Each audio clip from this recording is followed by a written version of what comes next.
भाजपा ने अपने 2 प्रत्याशी ऐसे हैं जो मुस्लिम हैं जिन्हें चुनावी मैदान में उतारा है। एक है नसीम अहमद और दूसरे हैं एजाज खान। नसीम अहमद 2 बार विधायक रह चुके हैं। हालांकि जब वो भाजपा में आए थे तो उसके बाद कोई भी चुनाव वो नहीं जीत पाए हैं, लेकिन बड़ी बात है कि हरियाणा में 2 सीटों पर मुस्लिम समुदाय के 2 उम्मीदवार भाजपा ने यहाँ पर उतारे हैं। दूसरे की बात की जाए एजाज खान की, तो एजाज खान को राजनीति जो है उनके विरासत में मिली है, यानी कि जो उनके पिता थे वो भी कैबिनेट मिनिस्टर हरियाणा में रहे हैं। तो ऐसे में एजाज खान जो है उन्हें विरासत में हरियाणा में राजनीति मिली है।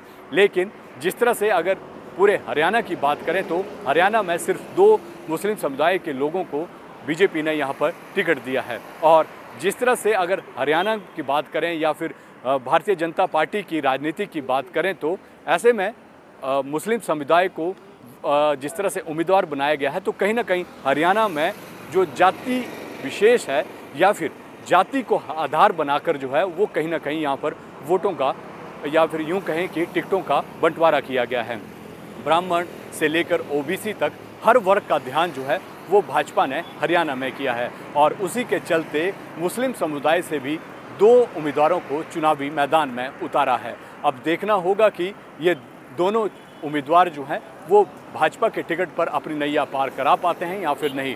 हालांकि जो कैंडिडेट हैं 2 बार के विधायक रह चुके हैं, बीजेपी में आने के बाद वो जीत दर्ज नहीं कर चुके हैं। इस बार जिस तरह से वो अपने क्षेत्र में सक्रिय हैं और ये कहा जा रहा है कि इस बार वो अपनी जो चुनावी नैया है उसको पार कर सकते हैं, तो ये देखना लाजमी होगा। दूसरी तरफ एजाज खान है जिन्हें विरासत में राजनीति मिली है, तो इस विरासत की राजनीति को क्या वो आगे ले जाए पाएंगे, ये देखना भी दिलचस्प होगा। लेकिन भाजपा ने इस बार पूरे जातीय समीकरण को लेकर जो रणनीति हरियाणा विधानसभा चुनावों में बनाई है वो देखना होगा कि किस तरह से जो जनता है वो उस पर खरा उतर पाती है या फिर नहीं। और जिस तरह से भाजपा का जो मैनिफेस्टो है उसमें भी हर वर्ग का जो ध्यान रखा गया है, तो उसी के तहत जो है वो जातीय समीकरणों को भी ध्यान में रखकर जो है भाजपा ने इस बार टिकट बांटे हुए हैं।